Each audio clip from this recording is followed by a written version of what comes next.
Today for Devotions with Daniella, we are reading Generation Hope, How Inclusive Economics Can Help Us All Thrive by Arunjay, Katakam.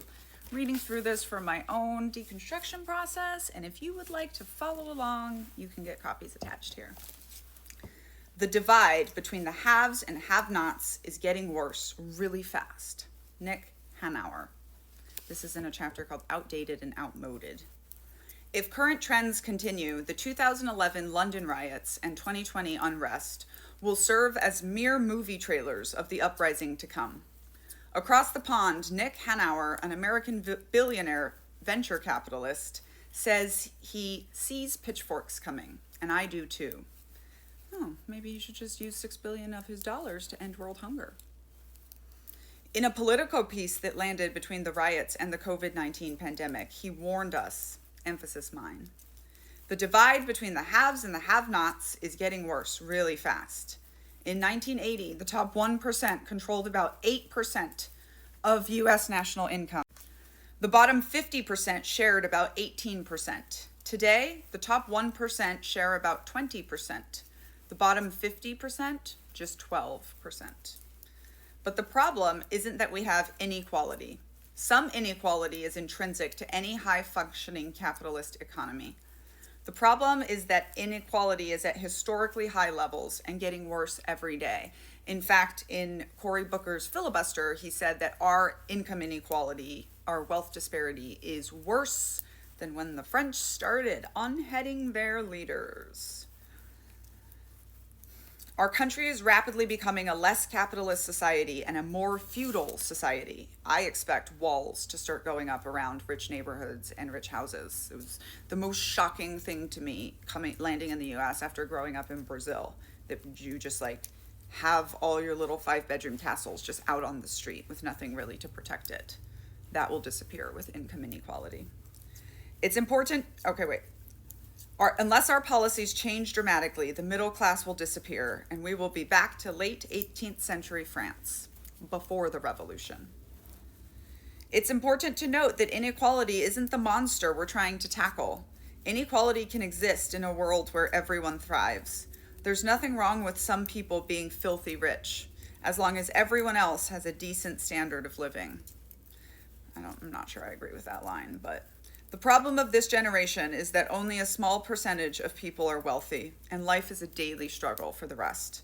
History has shown us over time that level of disparity boils over into revolutions.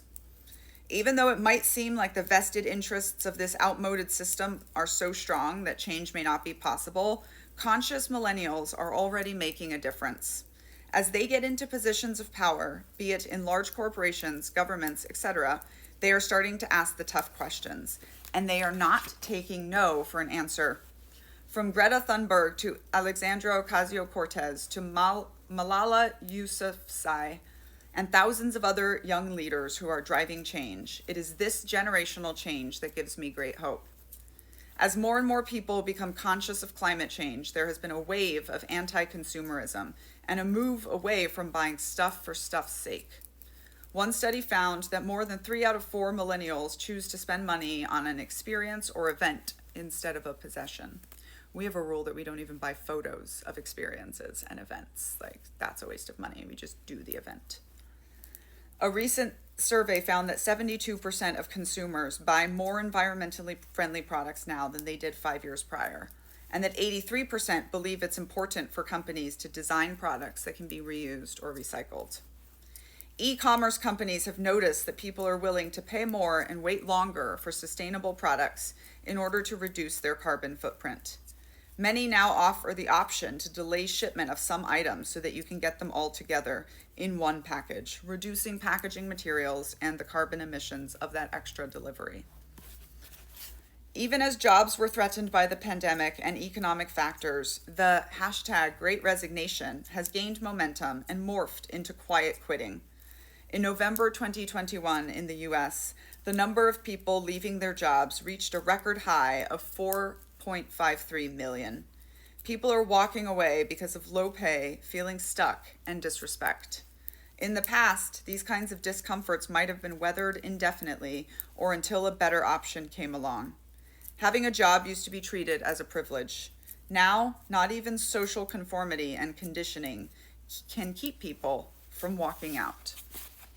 And this is what I've written about it in my book that's coming out on January 20th, The Culting of America, in my chapter on cults and how they exploit labor.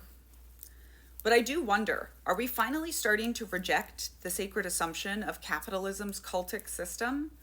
The loudest voices still clutching their pearls. And when you all read that, I really want you to hear in your mind, clutching their man pearls. Over the labor shortage in America, keep shouting that nobody wants to work hard anymore, completely ignoring that maybe younger generations are seeing through the lie. Maybe millennials and Gen Z aren't lazy. We're just done believing that working for the man is a worthy, transcendent mission for our lives.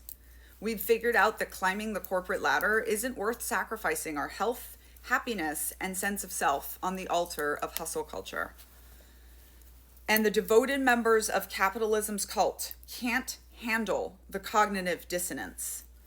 Because if you start questioning the system, you have to face the fact that the people benefiting the most are the ones at the top, reaping the rewards of everyone else's exhaustion and exploitation.